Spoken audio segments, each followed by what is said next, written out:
The top pro-life priests in the United States have said that no Catholic can vote for Joe Biden. Yet in campaign videos, Biden is touting his Catholicism over and over again. Last week, a U.S. bishop tweeted that Biden is not a Catholic. But no surprise, homosexuality-promoting priest Father James Martin insisted Biden is a Catholic. But seriously, with all the gaffes, the sex abuse scandal, and the lies surrounding Joe Biden, how can it be that he can be the selected Democratic candidate for this all-important election? We're discussing all that and much more on this episode of The John Henry Weston Show. Stay tuned.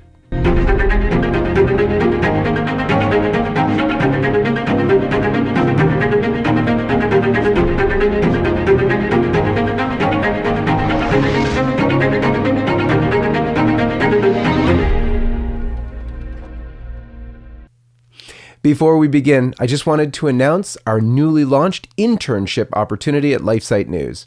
It is now available, but space is limited, so please apply today at www.lifesitenews.com/internship. Let's begin, as we always do, with the sign of the cross. In the name of the Father, and of the Son, and of the Holy Spirit. Amen. Joe Biden.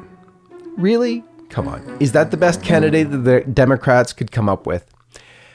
This election, I think every side says, is perhaps the most important. Sometimes people say it's the most important in U.S. history. So it seems so strange that Biden's the selection. It's almost like it's a joke, but in fact, it's no joke.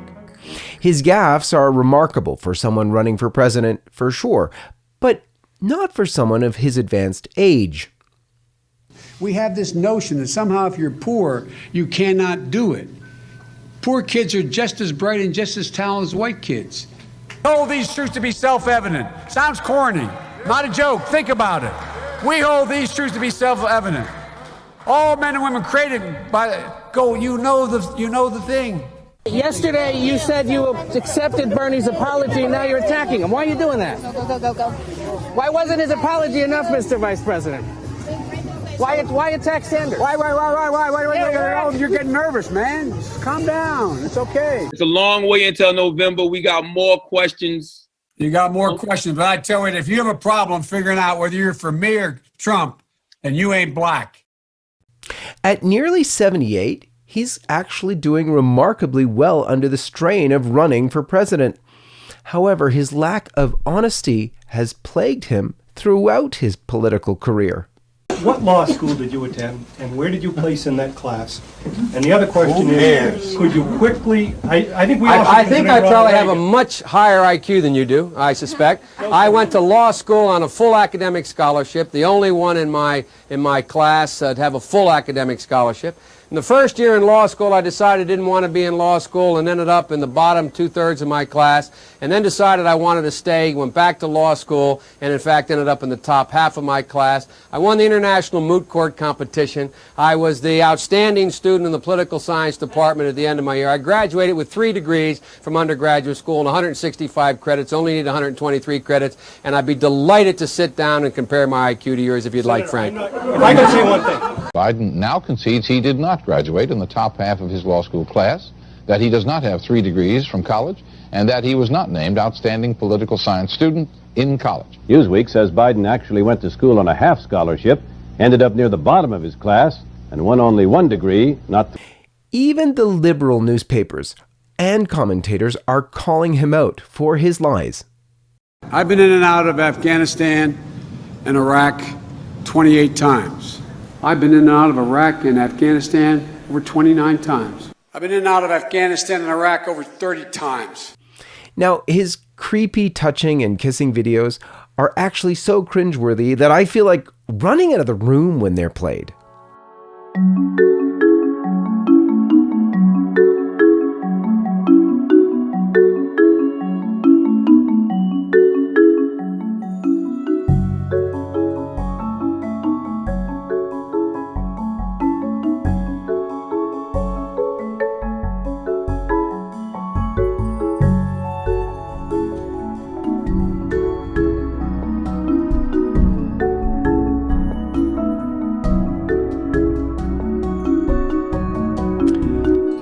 Even hardcore leftists are saying that they believe the horrific sexual abuse testimony of his former aide, Tara Reade, but still are going to vote for Biden nonetheless. In their minds, he's a sexual abuser, but they're still going to vote for him. That sounds hard to believe, I know, but let me quote for you. "I don't want an investigation. I want a coronation of Joe Biden," end quote. That was Martin Tolchin, a former New York Times journalist who helped found The Hill and Politico. He said, and I quote, "I don't want justice, whatever that may be. I want to win the removal of Donald Trump from office," end quote. Another liberal, Lisa Bloom, a trial lawyer who previously represented women who claimed President Donald Trump sexually harassed them, wrote on Twitter that she believes Biden assaulted Reade, but will support him anyway in order to fight Trump. Her tweet reads, and I kid you not, you can read it yourself. "I believe you, Tara Reade. You have people who remember you told them about this decades ago. We know he is handsy and you're not asking for money. You've obviously struggled mightily with this. I still have to fight Trump, so I will still support Joe. But I believe you, and I'm sorry," end quote. Given all of that, you would be forgiven for thinking it shocking that earlier this month, Biden released a second campaign video touting his supposed Catholic faith and friendship with Pope Francis. LifeSite reporter Paul Smeaton reports that the short video released last week shows Biden and the Pope smiling and greeting each other, while a voiceover of Biden speaks about an occasion when the two men met at the Vatican. "I just walked out the side door of St. Peter's Basilica after a meeting and getting an opportunity to shake hands and have a brief conversation with Pope Francis. The first people I saw were a group of nuns who, to me, epitomize everything Pope Francis talked about in his homily and what he stands for, about generosity to other people, about reaching out, about making it a point to understand that we are our brother's keeper. And that's what, in my experience, being raised as a Catholic and educated by the nuns, that's what those lovely women I'm talking to symbolize to me. Well, back in February, he released a similar campaign video featuring Pope Francis in which Biden says he goes to Mass and has the audacity to say he prays the rosary and his faith is what has helped him through the most difficult moments of his life. And for me, my religion is just an enormous sense of solace. I go to Mass and I say the rosary. I find it to be incredibly comforting. Well, given Biden's extreme position on abortion, which is, according to the faith he claims to profess, the murder of innocent babies in the womb, Biden's claim to be Catholic is about as authentic as someone with a penchant for killing puppies claiming to be an animal rights activist. One U.S. bishop took to Twitter to call out Biden for his fake Catholicism. Bishop Thomas Tobin of Providence, Rhode Island, tweeted last week, "Biden-Harris, first time in a while that the Democratic ticket hasn't had a Catholic on it. Sad." Bishop Tobin's tweet garnered many anti-Catholic responses, some even accusing the bishop of pedophilia. It was also not surprising that homosexuality promoting Father James Martin, who, by the way, has agreed to speak at the Democrat convention, responded to Bishop Tobin with a false correction of the bishop. Mr. Biden said Father Martin is a baptized Catholic, thus he is a Catholic. Well, by definition, Bishop Tobin is correct, and surprise, surprise, Father Martin is not. The 1943 encyclical of Pope Pius XII on the Catholic Church, called The Mystical Body of Christ, defines a member of the Catholic Church specifically to exclude those like Biden who claim to be Catholic but separate themselves from the unity of the true faith. The encyclical reads at paragraph 22, actually, only those are to be included as members of the church who have been baptized and profess the true faith, and who have not been so unfortunate as to separate themselves from the unity of the body or been excluded by legitimate authority for grave faults committed, end quote. That is also the sentiment of the top pro-life priests in the country. Father Frankavone, National Director of Priests for Life, told LifeSite News Biden's, quote, failure to protect the unborn puts him not only in conflict with the Catholic faith, but with the founding principles of America, the very meaning of public service and basic human decency. You can't kill babies, and you can't authorize anyone else to do so. In this video you'll see now, Father Pavone says clearly Biden is not living as a Catholic. Hi, I'm Father Frank Pavone. In this year's presidential race, Democrat candidate Joe Biden will try to appeal to Catholics by saying he's one of us. We do not want a religious test for public office, but neither do we want candidates deceiving us. The Catechism says respect and protection must be ensured for the unborn child. Yet Joe Biden does not want to protect a single unborn child from abortion. He is not living as a Catholic. As for voting, not only can Catholics not vote for Biden in good conscience, said Father Pavone, but they can't vote for Democrats, period, and neither can anyone else. It's time to stop pretending we can be neutral. The Democrat Party has set itself up against the church, against the unborn, and against America. They do not deserve 1 ounce of power in this country, said Father Pavone, and anyone who gives it to them shares the guilt of all the evil they do, and that starts with our religious leaders. Father Stephen Imbarrato, an activist pro-life Catholic priest, a regular on EWTN and a member of the Red Rose Rescues, has said, quote, Joe Biden has already, rightfully so, been refused communion. He is a walking and talking scandal to his faith and has rightly been refused the Eucharist because he persists in ongoing mortal sins, thus separating himself from communion with the Church. He scandalizes the Catholic faith in so many ways that objectively he actually seems anti-Catholic in his beliefs, end quote. Father Imbarrato said simply, no Catholic can vote for Joe Biden. He added, I'm also begging Catholics to not risk the grave sin of scandal by supporting this man with their vote. Thus, we would be heaping more scandal upon scandal. Many people, he said, respond to my comments with, what about Trump? He answered this way, this is not about Trump. Trump isn't even a Catholic. This is a Catholic issue. A Catholic can't vote for Biden, whether they feel in good conscience they can or can't vote for Trump. He noted that between 45% and 48% of Catholics voted for Hillary Clinton. 4 years later, he said the situation with Biden as a Catholic is much worse, and the choice is much clearer insofar as not who any Catholic can vote for, but who every Catholic can't vote for. No Catholic can vote for Joe Biden, end quote. Well, let's actually take a look at Biden's record on life and family. By the way, those are the top 2 issues for Catholics in political life, as was explained by Pope Benedict XVI while he was actually still Cardinal Ratzinger under Pope John Paul II. On abortion, Biden has been upfront about his agenda to ensure the so-called right to what he calls a woman's reproductive health, by which he means permission to kill babies in the womb. In his Agenda for Women, released in July, Biden promised to restore domestic and overseas funding to the abortion industry cut by Trump. Biden said he will, quote, work to codify Roe v. Wade, and his Justice Department will do everything in its power to stop the rash of state laws that so blatantly violate Roe v. Wade, end quote. The largest abortion operation in the United States, Planned Parenthood, has naturally endorsed Biden.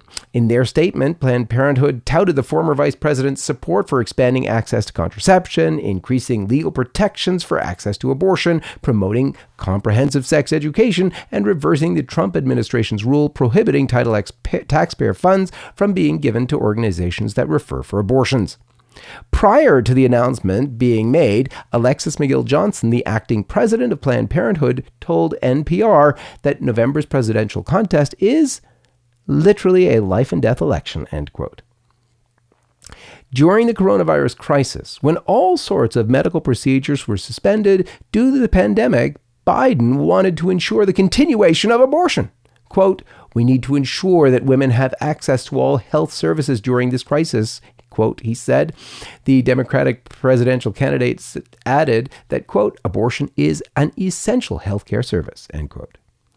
Historically, Biden had a slight qualm with forcing Americans to pay for aborting children abroad, but during the campaign, he flip-flopped to go against what is known as the Hyde Amendment.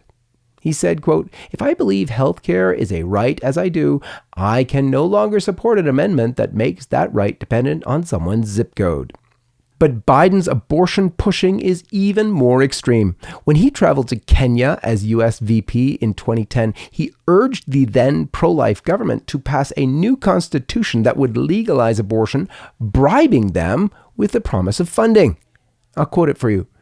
Quote, "We are hopeful. Barack Obama is hopeful. I am hopeful that you will carry out these reforms to allow money to flow," end quote. That was Biden speaking to a crowd of Kenyans when he went there to visit in 2010. And if that's not bad enough, Biden was even positive on China's brutal one-child policy, which, as we all know, includes forced abortion and sterilization. In an August address in China in 2011, Biden said he would not second-guess China's coercive population control policy. Biden said that the Chinese official, quote, "share a similar concern with American leaders in terms of a shaky economic outlook." He said, quote, "You have no safety net. Your policy has been one which I fully understand. I'm not second guessing of one child per family," said Biden. As LifeSite reported at the time, the implementation of China's one-child policy is notoriously brutal, with women routinely forced to undergo abortions and sterilizations or handed crippling fines and other punishments for illegal pregnancies. Human rights activists say as many as 35,000 abortions are performed in China each day, nearly 10 times the rate of the United States. And in case you might think Biden didn't know of the Chinese one-child policy brutality, Biden was actually informed by the foremost expert on the program. Stephen Mosher, who has personally witnessed forced abortions in China, has spoken himself with Biden on the issue. He said to LifeSite News, and I quote, "I know that Joe Biden fully understands how women are arrested for the crime of being pregnant, how they are incarcerated and browbeaten for this crime, and how they are forced to undergo abortions and sterilizations. I know because I told him so." While serving as a commissioner of the U.S. Commission on Broadcasting to China, said Mosher, "I briefed then Senator Biden on population control Chinese style," end quote. Mosher actually accused Biden of clearly pandering to his Chinese hosts in brushing off the policy's moral significance. This wasn't ignorance and it wasn't a gaffe. Biden wanted China's communist leaders to know that he and the president, that's Obama, he serves, are more than willing to turn a blind eye to the atrocities committed in the name of the one-child policy, end quote. On the family issue, Biden has been just as extreme. Biden himself boasts of having endorsed homosexual marriage in 2012 before even Barack Obama. On August 1st, 2016, Biden actually officiated at a homosexual marriage ceremony, that's a homosexual marriage ceremony, holding it in the vice president's residence. He then tweeted out a picture of the two men holding hands as he looked on approvingly, and he commented in the tweet saying, quote, "Proud to marry Brian and Joe at my house. Couldn't be happier. Two longtime White House staffers, two great guys," end quote. Biden announced in June that his top priority, if elected, will be imposing his so-called Equality Act. Well, the actual title of the document is The Plan to Address LGBTQ Equality in America and Around the World, end quote. There's actually an incisive analysis of the plan at LifeSite News. Paula Reinhart notes in that analysis that, quote, "The real rub is that sexual orientation and gender identity are granted special legal status with this power to trump religious convictions. Faith-based adoption and foster care agencies would not receive federal grants unless they agreed to place children in same-sex homes." She explains that in Biden's plan, students would be guaranteed access to bathrooms and locker rooms of their choosing. Conversion therapy becomes a punishable offense. Government forms would be required to have a third option for non-binary individuals, and it would be a legal nightmare to terminate a pastor or Christian school teacher who decides to present himself as the opposite sex or live a gay lifestyle. Women's sports would be dominated by men on hormones, end quote. Biden said in a January in January, one day actually after the March for Life, which he knows pro-lifers call the civil rights issue of our time, he tweeted this instead, quote, "Let's be clear, transgender equality is the civil rights issue of our time," end quote. And Biden added, "There is no room for compromise when it comes to basic human rights." And if that's not a dig at pro-life Catholics, nothing is. When he tweeted that, James Shoup, a man who underwent a sex change operation, then regretted his actions and attempted to return to normalcy, warned Americans what Biden's vision for America really means. At LifeSite, you can read that Shoup, who was America's first legally non-binary person and has since reclaimed his male birth sex, offered a short litany about the disastrous impact transgenderism has had on society, and in particular on women and girls. He said, I quote, "Men in women's bathrooms with little girls, males winning first place in female sports, males in women's homeless shelters, male predators being placed in female prisons based on feelings of being a woman." He added, and Biden calls it the civil rights issue of our time. Women, do you agree?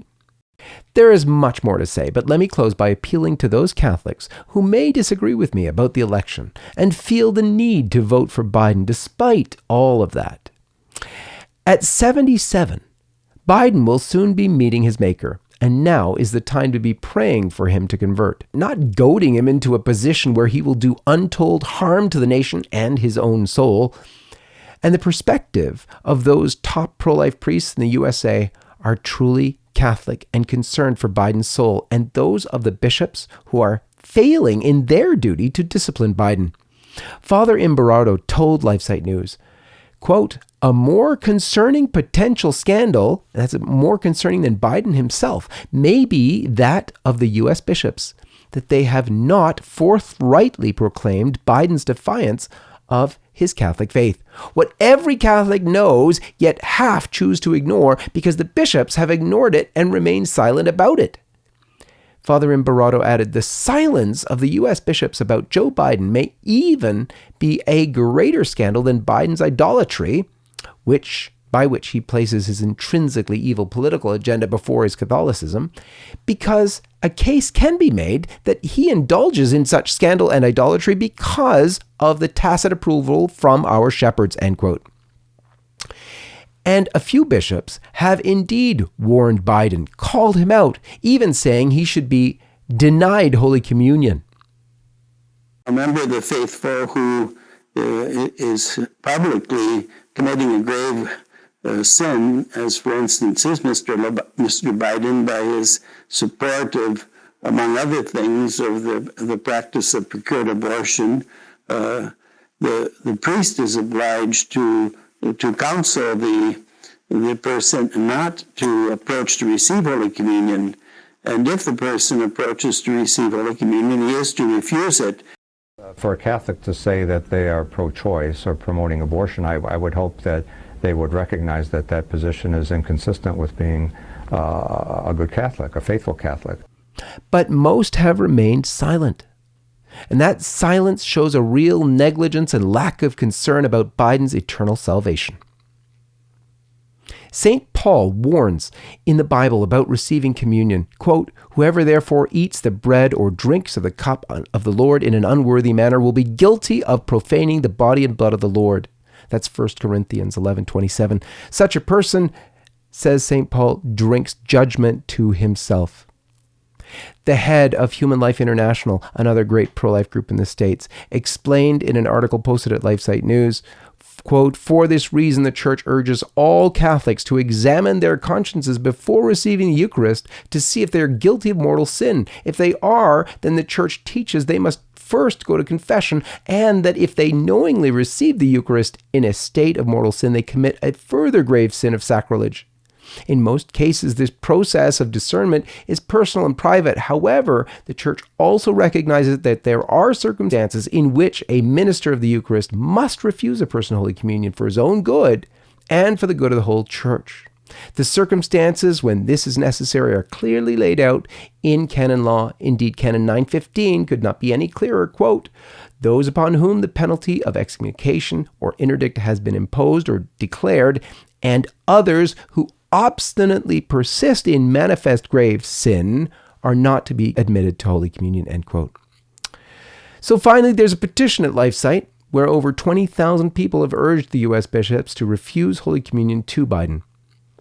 We acknowledge that making a decision to exclude public figures from Holy Communion is not easy, but sometimes, says the petition, this is the only way to make them understand the error of their ways and to preserve the Church from serious scandal. As one of the petition signers myself, I say, with all the rest, quote, we do not hold ourselves up as judges over Joe Biden's eternal soul, but we encourage you, that's to the bishops, to make known one of the consequences of public and obstinate support of abortion by our Catholic politicians, end quote. Politicians, says the petition, politicians hold a special place of leadership in society, affecting the lives of many people. So pro-abortion politicians who also proclaim themselves to be Catholic should not think they can demean the body of Christ by promoting killing other human beings with no consequence. In the end, we thank the bishops for taking leadership in this matter, and we pledge to pray for the bishops and for Catholic politicians. Join me, please, in that prayer, and also go over and sign that petition. For LifeSite News, this is John Henry Weston, and may God bless you. Hello, this is John Henry Weston. I'd like to invite you to subscribe to the John Henry Weston Show YouTube channel if you haven't already done so. There you will find all the past episodes and much more. Thanks again for watching, and may God bless you.